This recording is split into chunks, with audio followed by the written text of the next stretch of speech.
If it wasn't for AD, if it wasn't for AD, I was in my 20s. We had a Black writers group at the Black Bookworm. It was the Waddy Writers. It was the Waddy for life. I was working 2 jobs. I'm gonna age myself. Radio Shack. I was working there, and AD came one day, and I was, going through my 20s. And he said, you went from being someone's daughter to being someone's mother to being someone's wife. Who are you? You haven't had a chance to find yourself. And I'm sitting back there thinking, I'm going to run up out of here. My heart is beating fast because I'm back in Fort Worth because my husband transitioned. And this is the first time I'm seeing so many of you. If it wasn't for AD, if it wasn't for you, Janine, if it wasn't for Zawadi. It's okay. It's okay.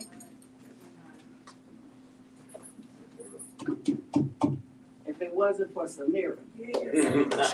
Yeah.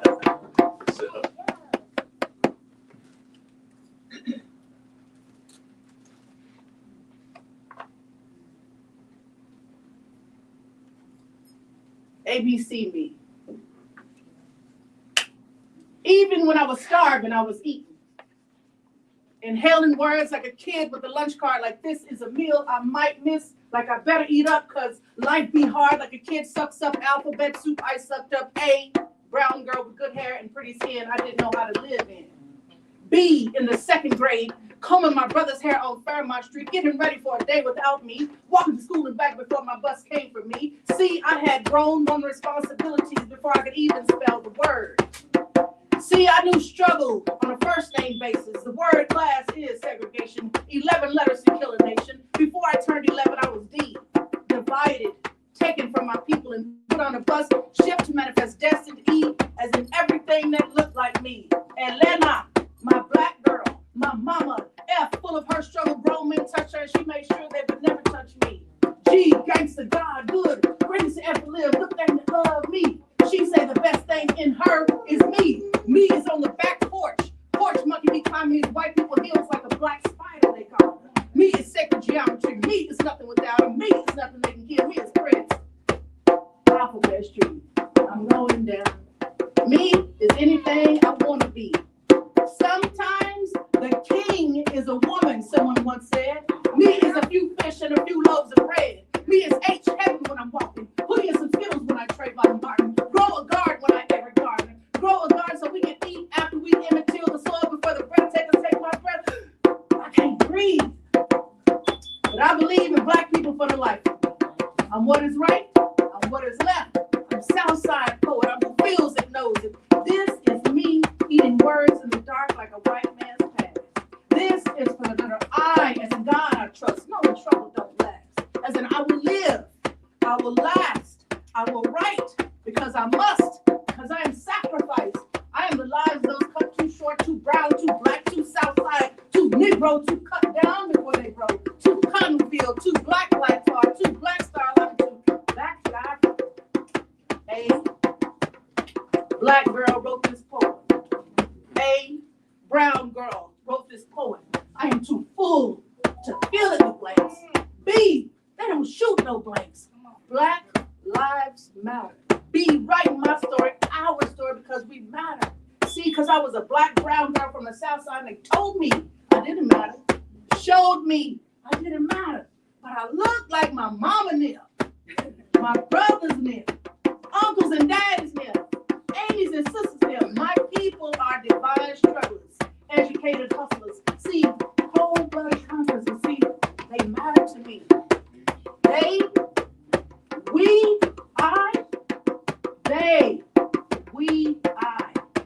I matter to me. I matter to me. You matter to me. Right.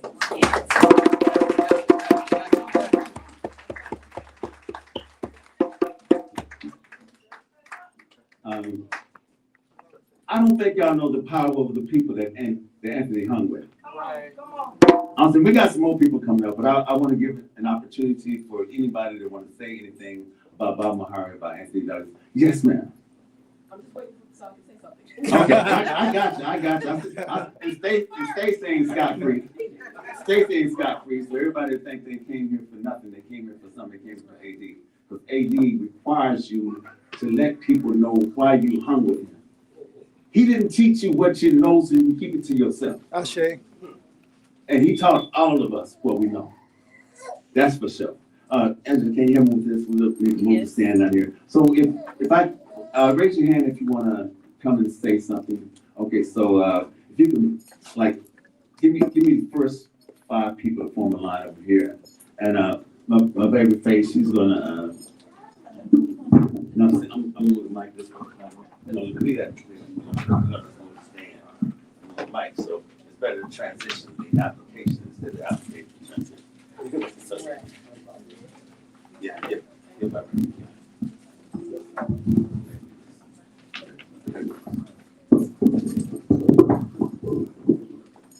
Okay, so there's no instruction, just, as a brief talk, the doc allowed us to be here. Let me move away from this.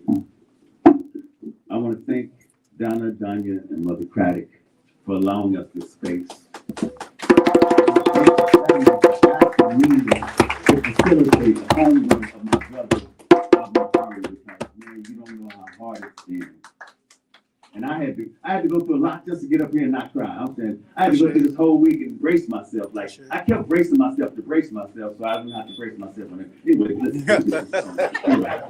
So here we go. I'm gonna take it off if that's okay. Greetings to everyone. When Anthony knew me, I was known as Adaya. Yes. So one of the, now I feel like I am one of the OGs from the Wadi Riders. So I was part of the Wadi Riders, huge fangirl of Spoken Images. I was one of the first people with Forward Slam. So my name is Dr. Emblem Mack. And yes. And the reason why I say that is because Anthony is foundational to the reason why I am here. We met back in Texas Wrestling way back in the 90s. Like, Lord, I'm dating myself now. Speaking of dating myself, and it was me, Anthony, and Greg. We were all in school together. And Anthony recruited me for a Black History program. Next thing you know, I'm seeing DC Cornish coming to the campus. He is doing storytelling, and I do storytelling work as a result. And next thing I know, I'm part of the incomparable, the Wadi Riders. And everywhere I go to this day, and that was almost 30 years ago, everywhere that I go to this day, I carry the Wadi Riders with me. Me being who I am a professor in Black Studies, doing Black studies stuff, Black people stuff everywhere I go. And part of the reason why I do that, I still consider myself a poet. I still consider myself a writer. I consider myself an artist. And a lot of who I am is because of Anthony. He saw something in me I couldn't see in myself at the time. And I'm thankful that the seeds that he planted into me continue to bring forth the harvest. So I feel that I am part of Anthony's legacy. So God bless everyone. God bless the family. Thank you. Doctor.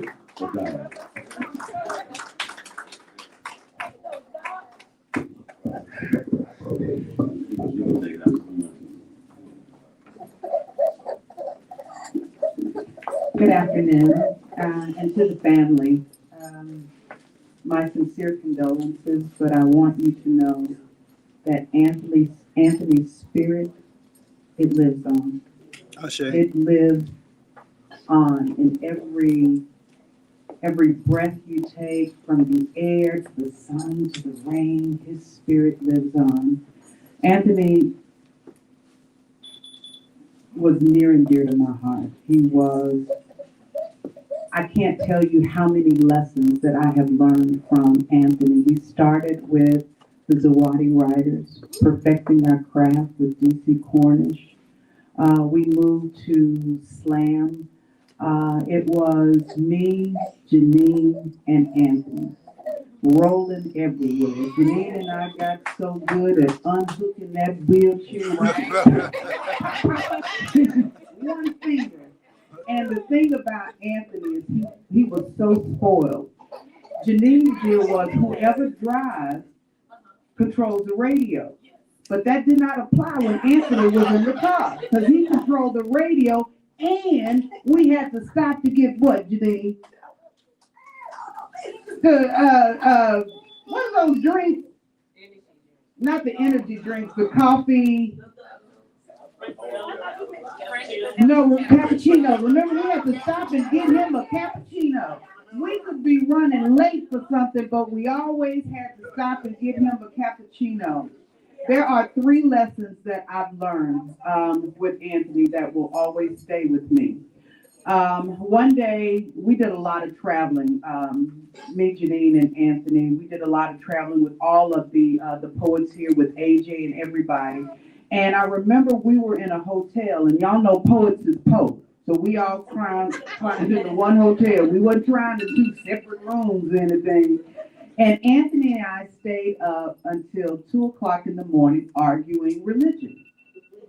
And that's when I learned you don't argue religion. But what he told me was that his higher power is change. Change. Change is inevitable. You either roll with it or you resist it. Change is inevitable. He also taught me to do the right thing because it's the right thing to do. You don't want to block your blessings. You don't want to block what's coming from you, coming for you. And Anthony would always make us see a different side of a situation when we felt like we were wrong. We talking, and he was calm. Kid. And when he said kid, you knew he was going to allow you to see a different side of a story. He was always fair. So I'm here to tell you guys, it is a celebration. We are going to miss Anthony. I love him with all of my heart and soul. And I will keep the memories that we've shared for 20-some odd years just traveling together. Janine, I know you're going through. Family, I know you're going through. But he loved you, Janine, he loved you, and he is always going to be with us. Peace.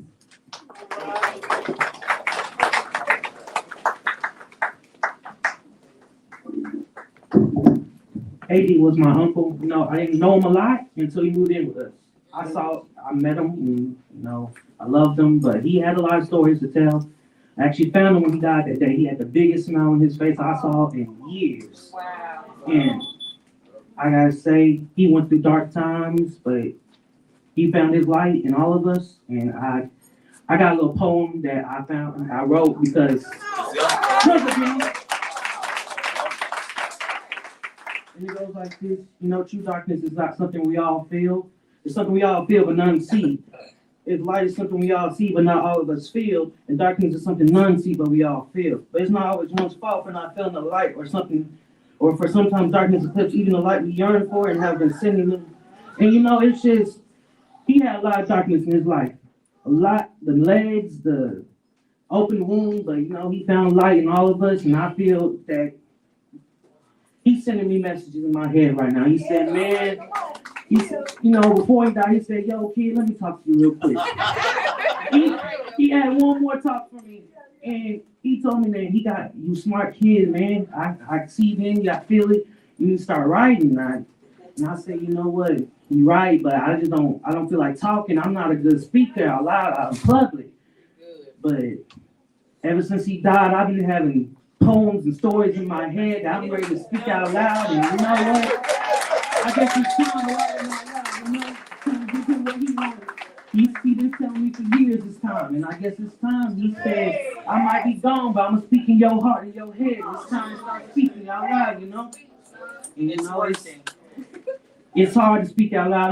I'm a shy person. I don't like speaking, but hey, and this time in this place, we having hard times and hard, everything is hard, but hey, he gave me one of the biggest smiles in his life before he died, after he died, because he got to see his family. He hadn't seen it in a while, and you know what? I think it's time we all get back together. We start speaking those facts that we all knew we had in our lives. That's all I have to say.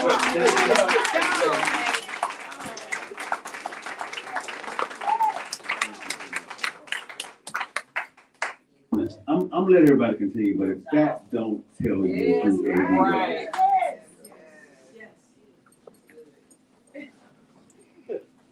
How y'all doing? How you doing? I'm Mitchell Washington. I'm the All right. Okay. I'm sorry. Where can I start? Anthony has been in my life for a very long time. Okay. And Anthony was a gift. Anthony was a friend. Anything I went through, I can talk to Anthony about. He's gonna laugh. We was gonna sit over there and watch political. He was a political giant. Like, I learned so much being around him. He always had a smile, like you said, and he just kept a good spirit. Even in the condition he was in, he kept a good spirit, and he always laughed, and he always had that voice. Oh man!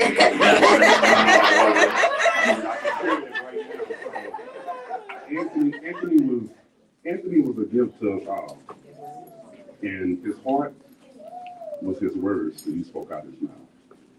So I'm gonna miss Anthony, but his spirit still lives on. Thank you.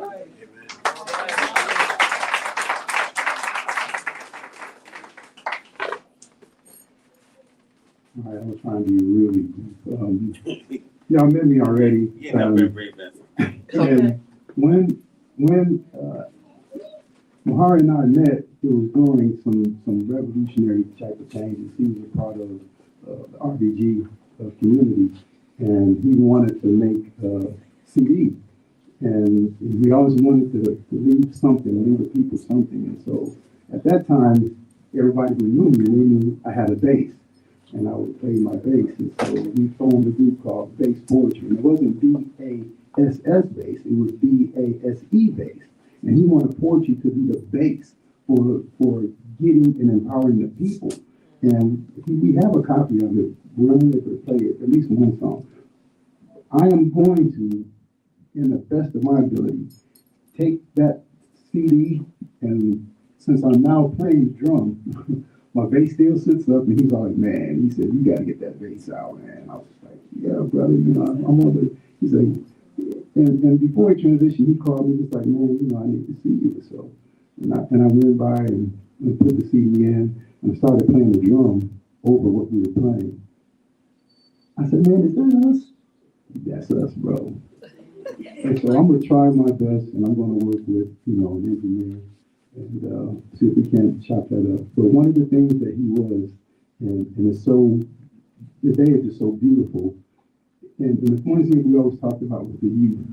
And that's a great example. And he's just like, man, he said, man, the youth is not gonna have it. He said, man, and so everything that he did, he was trying to do to empower the youth, to get the youth motivated. And so that should be a reflection of what we need to continue to do, is encourage our children and encourage their friends, not just simply them, but encourage their friends, because, we need them. And as we get older, we need them to be mindful, we need them to be respectful, we need them to be dedicated in learning some basic fundamental truths. And that's, we talked about politics, we talked about a great deal of many things. And playing dominoes, I mean, some of the things I went by the old house on Yolanda, and I just, he will be missed, but I'm going to embrace the power that he spoke. And if it takes me 10 times to listen to that CD, trust me, I'm going to chop it up, and when I get it ready, I'm going to put it out in the community. And so please support the brother, support the family, And let's keep our prayers going for each other. We need unity, we need strength. We're not indifferent people. And it doesn't matter who you call your God or who you pray to, but pray. Pray for our community, pray for our healing. We're a great people. We are. You can just see it right now. And continue to celebrate and honor this brother. That's, I have more, but that's what I've been glad to share. Thank you. Appreciate it.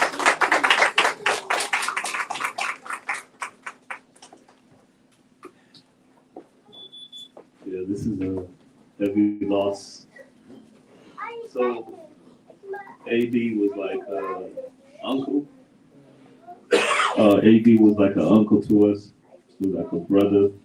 I met him here 2008, and he always pushed us.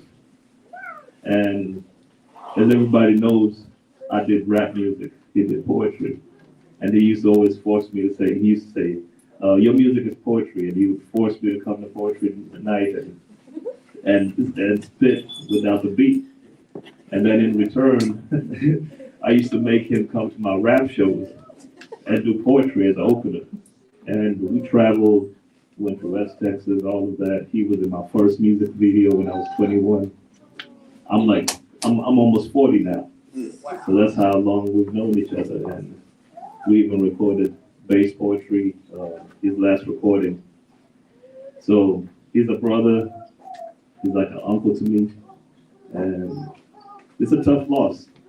And one thing that always stuck with me was how patient he was. While we were all arguing about ideology, he was calm. And then I'm a father now, and I picked up a lot of traits from how he was a father. I remember even one night,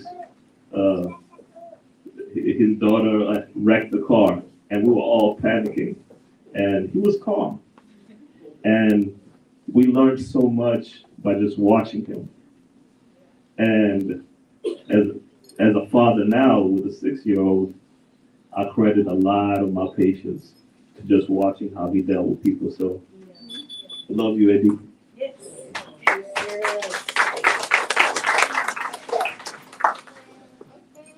How's everybody doing today? Okay. I'm usually behind the scenes. I don't like talking in front of people for the most part. But I met AD through my brother. Because I used to be the one that takes the pictures, shoots the videos, and everything like that. I just remember when I met him, me and him I'm a historian, like I love history, mainly Black history. And I remember me and him would have endless conversations dealing with history and dealing with poetry too. He's the one that actually got me really into poetry. So like I used to tag along with him. So anytime he went to a poetry show, I would always go with him. So and like he said, his level of patience and tranquility, like I've never seen anybody like that. And he inspired me to be that way too. And he'll surely do this.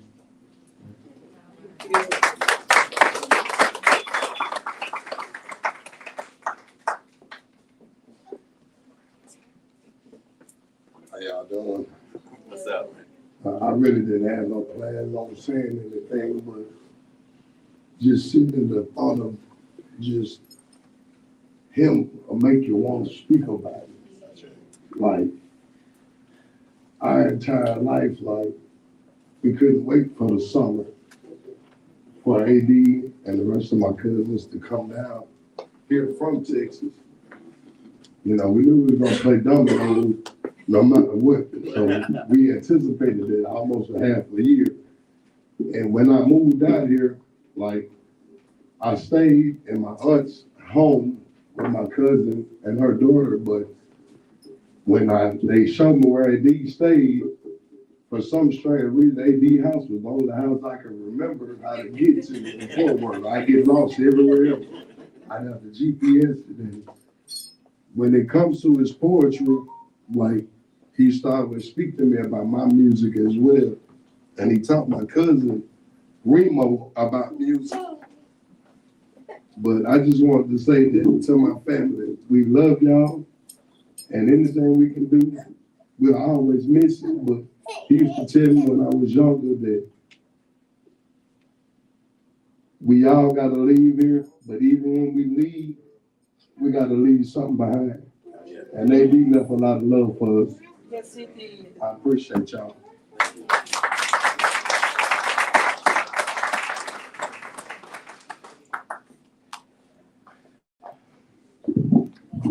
Good afternoon, everyone. My name is Donna Craddock. I'm one of the co-owners of the Dog Bookshop. And I was going to ask my mother and my sister to come up here with me, but they're busy back there. Unless you want to. She's coming? Okay. Well, I just want to, come on, mother. Because, y'all, we loved AD. We loved AD. He was so inspirational to us. He was such a true supporter. Even, you know, as we've been here for 17 years, and so we experienced a whole lot. And it was AD, who really, he was one of our mediators, because he has such such wisdom about him, and such understanding and patience that I didn't have. And so I would always call on AD for certain situations, and he would always, of course, he was diplomatic. He was total opposite of me. You know, when I wanted to go this way, he said, no, you don't do that. Don't do that. And so he's just going to be greatly missed. He was such a profound poet. In fact, I don't know which poem it is, but I know he talked about throwing rocks at tanks. Because he was a revolutionary, no matter what, right? And so that was one of our things when we saw each other. And he would always say, sis, continue to throw those rocks at tanks. And he's just going to be missed. And we just love him. Did you have anything to say? I think she said it all. But, No, there's not enough to say about it. yeah, and you know, everybody here knows AD was a man of words. And he had dry humor. His humor was very dry. And so is mine. And so we could talk a language that nobody knew because we played with words.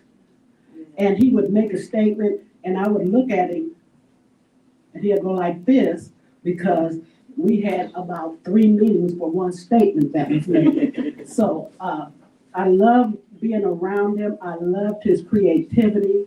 I love when he came here with Vincent and they practiced their bass poetry. I don't know if any of you heard his bass poetry, but I think Design has a tape of his bass poetry. Vince would play the bass and AD would come up with the words, or did he make them as you go? Okay. I couldn't tell if he was making them up as they go or he had it scripted. But I was talking to Design in the back. Design said he did have a recording. I knew there had to be a recording somewhere of bass poetry. And so he has a recording and we're going to try to let you hear a snippet of it at the end of the ceremony if you would like. But that's up to programming. So thank you all for coming out and supporting us and supporting AD.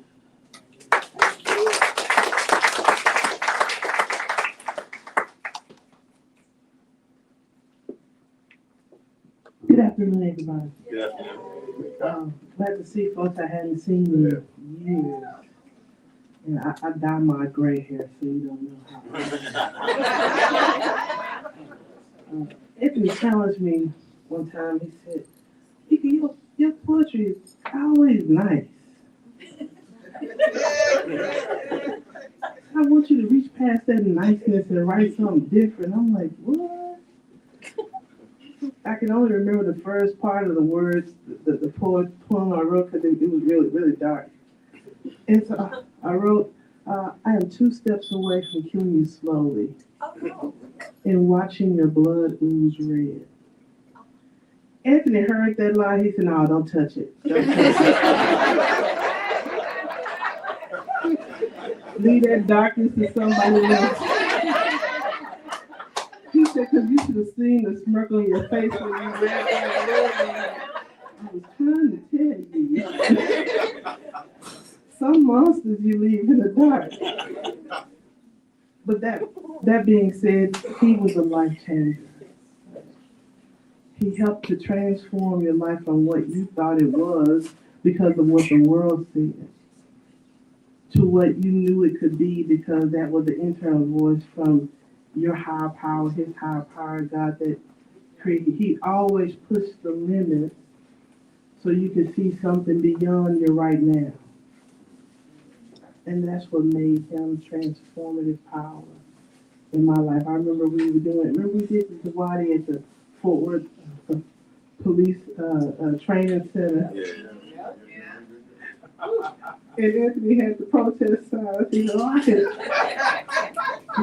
I could beat them down if they came. He told me to make you stay away from the kitchen. Don't put that in your hands. All right. Well, that's the thing that I value the most. Is sometimes you need people in your life like Anthony and like Dr. Mack and like Greg and DC and Janine and Stacy and Roseanne. You need people like that in your life to help you uncover the layers of the world so you can find that place that God is to bring the best self, because we need people to bring their best selves. And if anything else, he taught me that when you need to, you get 2 steps away from killing that joker slowly. But don't do it too often. Thank you.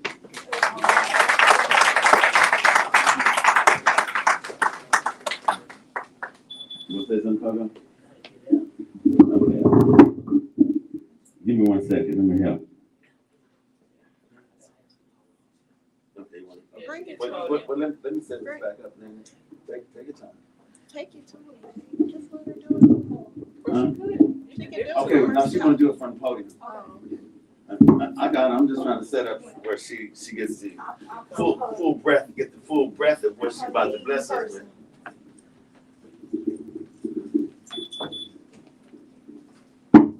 Okay, so,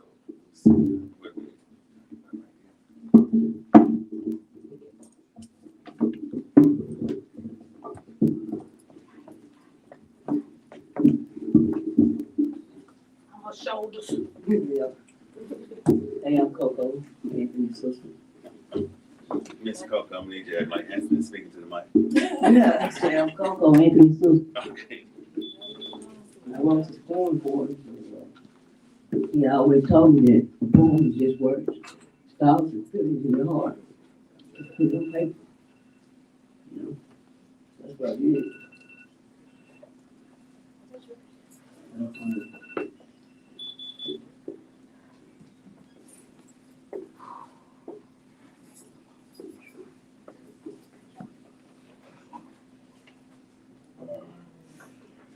My brother's keeper.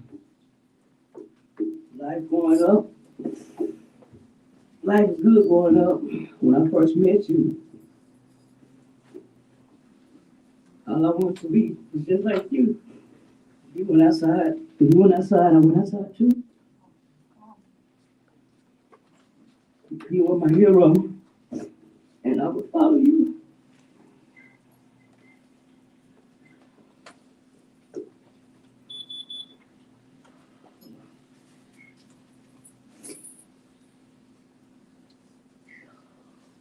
I would follow you. You taught me so much. Basketball, you and Daddy. Basketball was one thing y'all taught me. I used to laugh at Bruce Wayne and Jay Bird, because I knew y'all would pick me. I knew you would pick me. Years passed. 1987 came around. You got shot. Everything changed.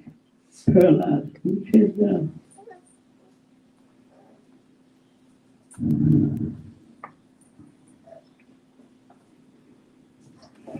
After that, I was lost, confused. I didn't know what to do. Mama cried, waking me up. Didn't come home. Didn't come home. Please go find me. Bring him home.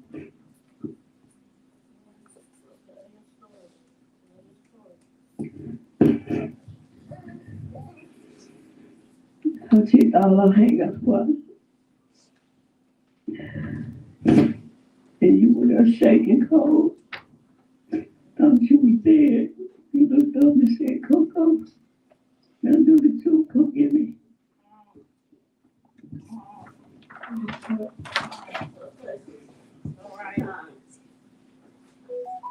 1987 was a whole year. You got shot, paralyzed, chest down, that shit right there turned my whole life around. Mama Rosa, now you, my brother's keeper. When the sun hit our heads and I pushed up and down hills, we buried ourselves in worldly things. They couldn't feel the Lord. We fell aside.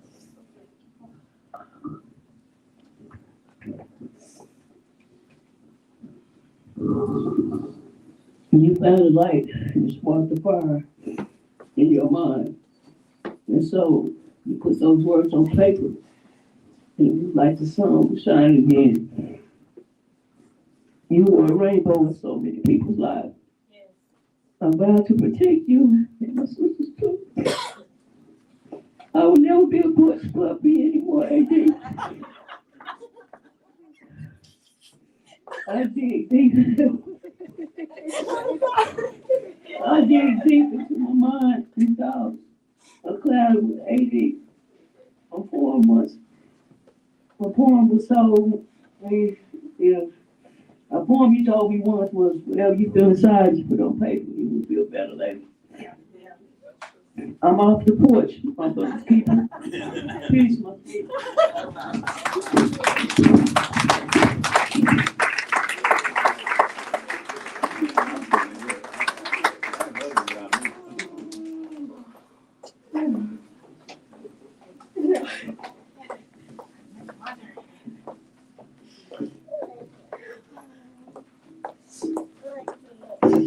You did better than me. You did better than me. Good. You said everything I wanted to say.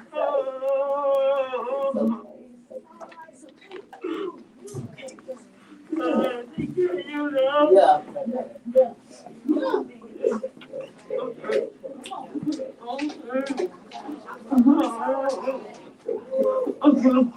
No.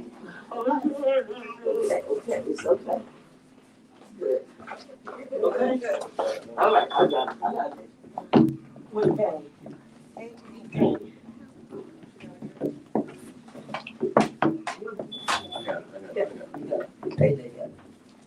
All right. Good, Daddy. You did. I'm so proud. Hey, I'm proud. It's not a porch puppy. You're a porch puppy no more. You're off the porch now, baby.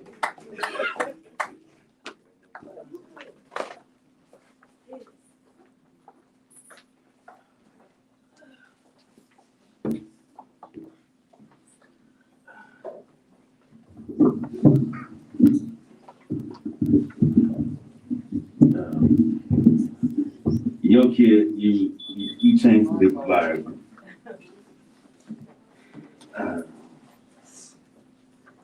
I'm gonna ask Brother DC, and then after DC is Greg. So yeah. Oh, y'all wanna come together? Or you wanna come one at a time? Y'all come together, okay? Brother DC and Greg, Swati Riders. Yeah.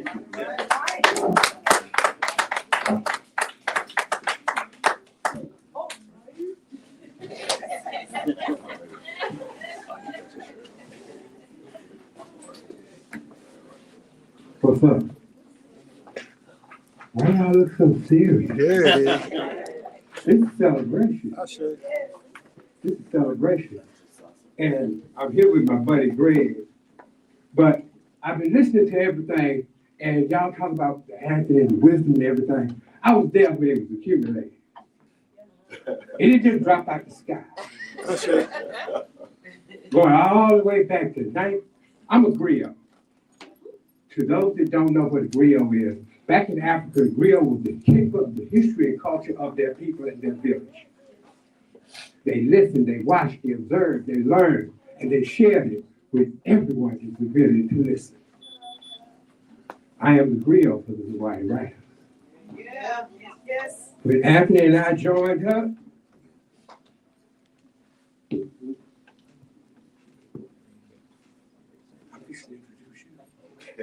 just stand right there. I got this. It's like I always have. I got this.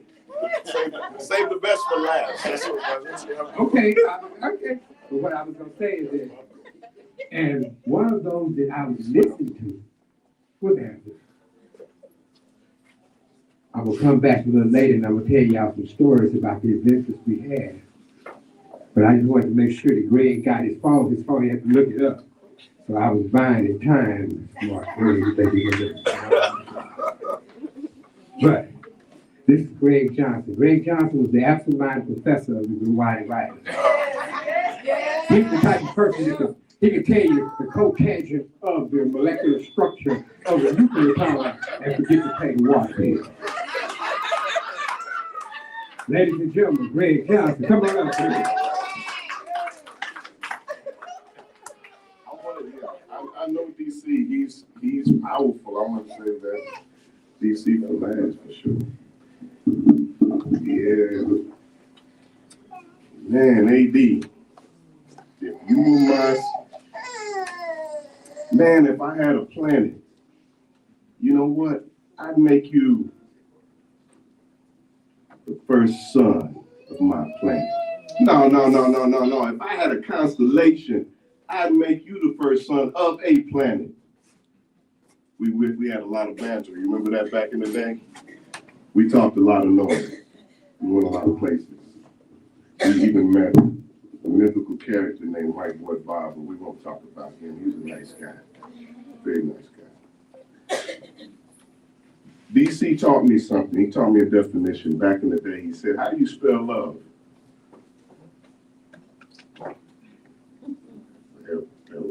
No. T-I-M-E. And so AD, I've heard everybody talk about the time spent. He poured a lot into us, and I appreciate it. He comes from some good stuff. All of those kinfolk, Sierra, Marcia, big sister Coco, Mom, ate a lot of dinners at the house. I love just hanging with AD. And the story about him kind of twisting things that you might think you're in a situation.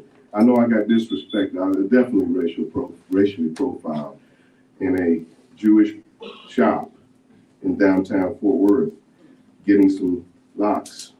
And I told him about it because I was hot. I was mad. I mean, it was on the second floor. It's one of these shops that opens in the evening back in the days when down there on Main Street they had a balcony up there. And they sold bagels and lox. And I was telling him about, he's listening, he says, you ever consider that woman, you said she came there all the way from Dallas and you stood there waiting in line, and then when you needed to go to the restroom, she told you, we don't have a restroom. When you notified her that you see a restroom over there, she said, you're telling me, she said, oh, it's only for customers. So she assumed you were not there eating. That's what you're trying to tell me? Yeah, that's what I'm saying. Yeah, she saw me. I was visible to her for a while. I mean, what else was I doing patiently standing in line? I would go straight to the restroom. Said, you told me she came from Dallas, right? You ever consider that drive from Dallas, that commute, she might have had a really, really long day. And well, he gave me some alternative ways of looking at it. I'm like, who is this guy, you know? So AD was that dude. So I was surprised to see myself on this program. I'll just leave with a little bit of an old poem. Yeah, I'll leave. Yeah, I shouldn't be, but I guess, you know, maybe I'm honored. AD's a man. He's a wise man. I can't say enough words. I'm really not enough, you know. We're getting words. I'm getting swatches of things from your experiences that help me out. But here's an old poem, and really it doesn't do Chuck, your piece, justice. Natasha, your piece is right down in the marrow, but this is an old poem. I think it can be revived for this. Sacred words. It's a kabah. It's an old piece. A closed window looks down on dirty courtyard and black people call across or scream or walk across, defying physics in the stream of their will. Our world is full of sound. Our world is more lovely than anyone's, though we suffer and kill each other, and sometimes fail to walk the air. We are a beautiful people, with African imaginations full of masks and dances and swelling chants with African eyes and noses and arms. Though we sprawl in gray chains in a place full of winters, but what we want and need is sun.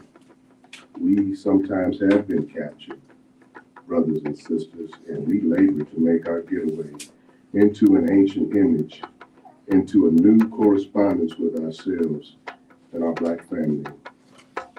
We read magic, now we need spells to rise up, return, destroy, and create.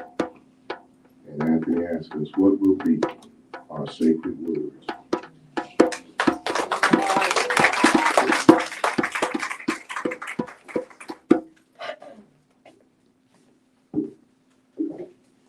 Thank you, Greg.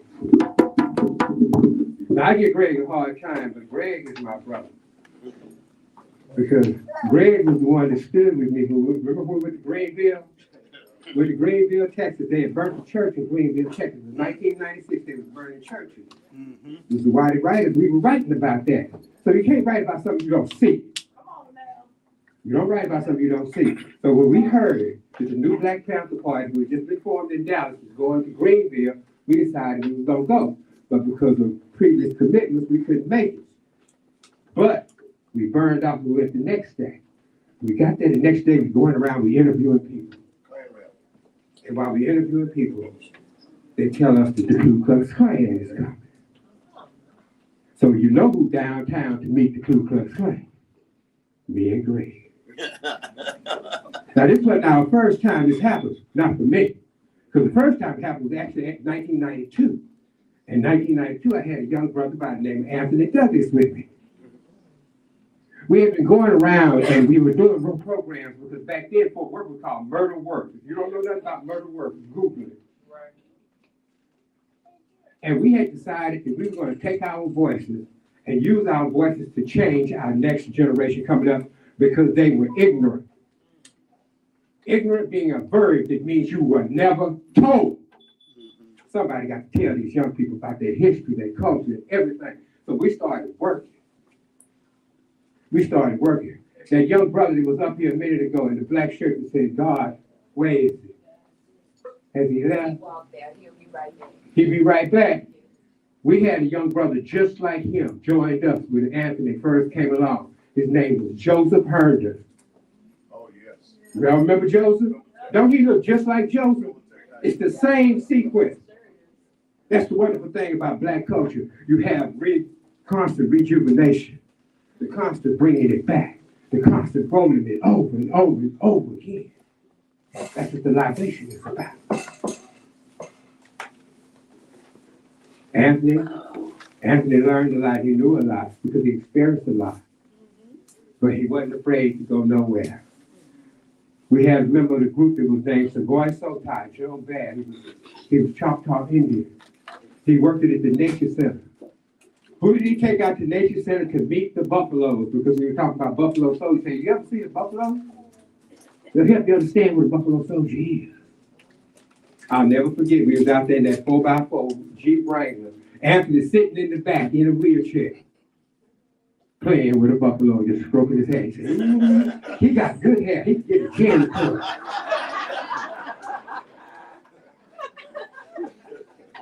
That was my boy A.D. I remember the times we went to Seagoville Prison. That's right.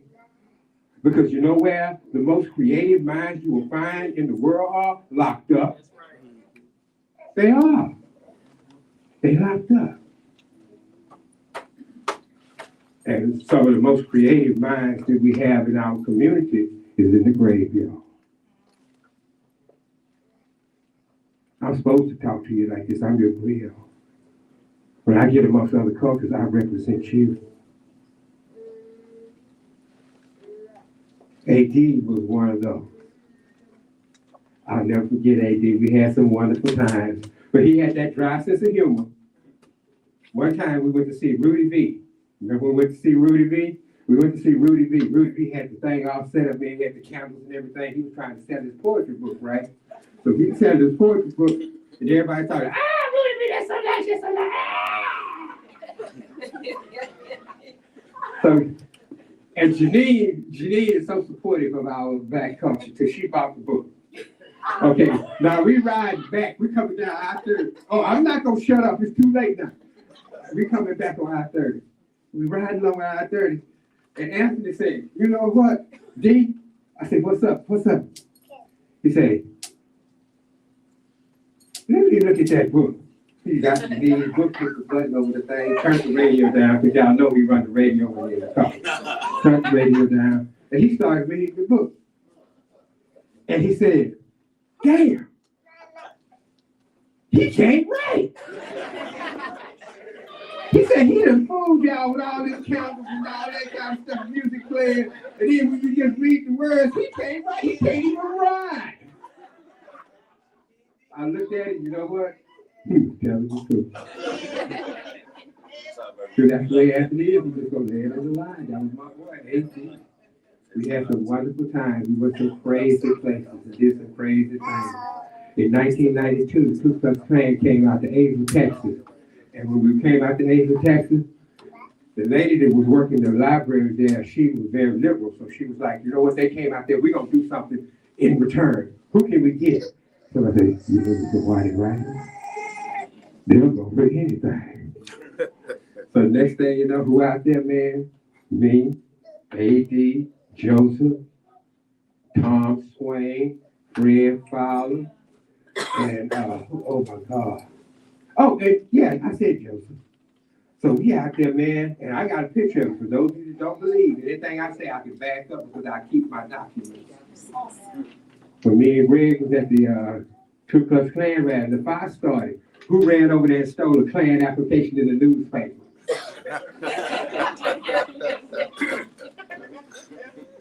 Oh, yes. But A.D. was right there with us, growing at every step of the way. I would always tell a story that he would follow it up with a poem, and I'm going to share with you a couple of them real quick. And it won't take but a minute because I always have to make sure he had plenty of time.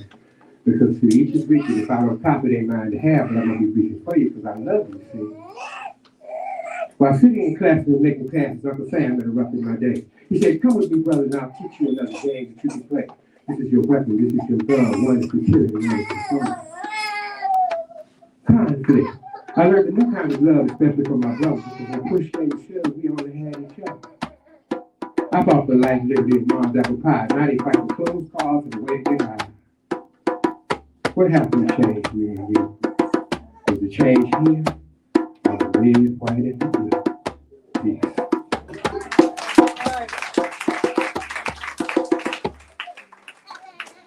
Thank you, Brother D. Man, I appreciate everybody that came up here and because I imagine my brother Baba Mahari, he's sitting back, thinking about Roseanne sitting in the back, thinking about all these people that he knew they had these voices, these words that they haven't shared anything yet. See, oh yeah, Tammy. I'm saying that's what I'm saying. All these great poets. There's so many great poets in here. You got Frozen over in the corner. You got all these poets that knew AD, that AD. And, you know, if you were anywhere AD was, you were gonna either borrow something or learn something, or you was gonna borrow what you learned. Either way, you was gonna get something from it. But I was supposed to announce that, not in the program, but his best friend. Let's see. I was told to say this. I was told to say this.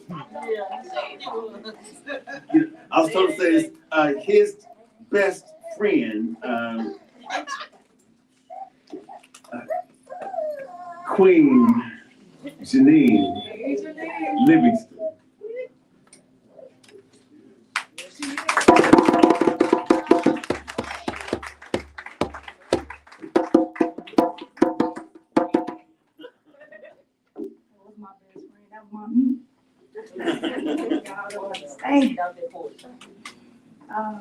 Now it is my time to take my exit off the, what is it? The porch puppy. I first give thanks to the Creator, for he is forever worthy, and his mercy endureth forever. And to those that have gone on before us, our ancestors.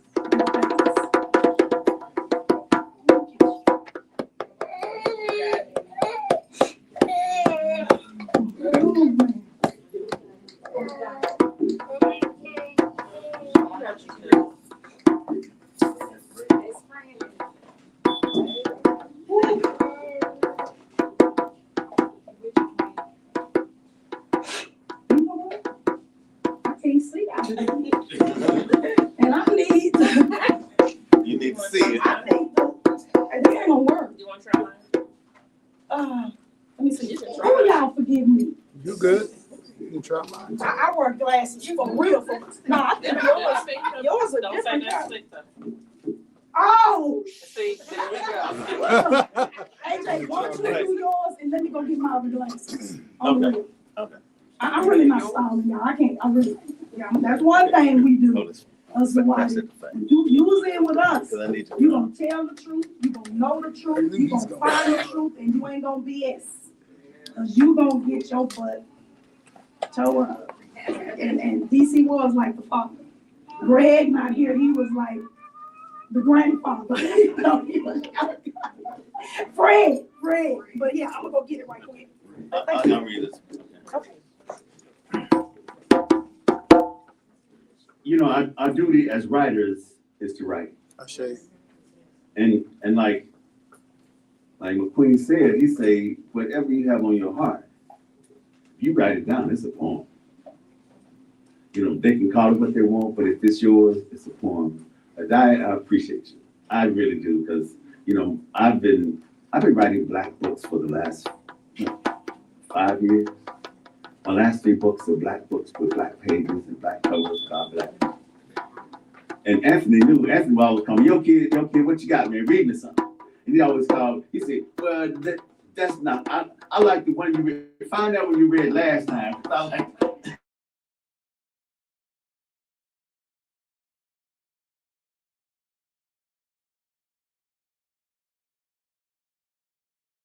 I'm in Dallas because my baby sister recently passed away.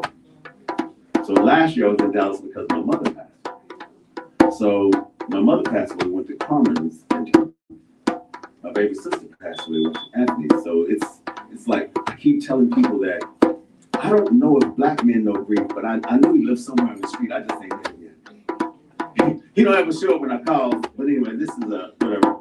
Since you didn't get back, it says. Oh, you ain't sure? No, are you back? Come on.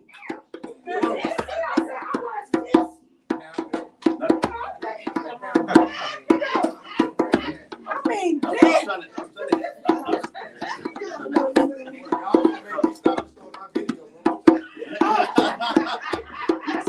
I have to do my little intro because it gives me strength. So y'all hear me again. I'm sorry. I first give thanks to the Creator, for he is forever worthy, and his mercy endureth forever. And to those that have gone on before us, our ancestors, give thanks. Whew. Yeah, that's what I'm talking about right here.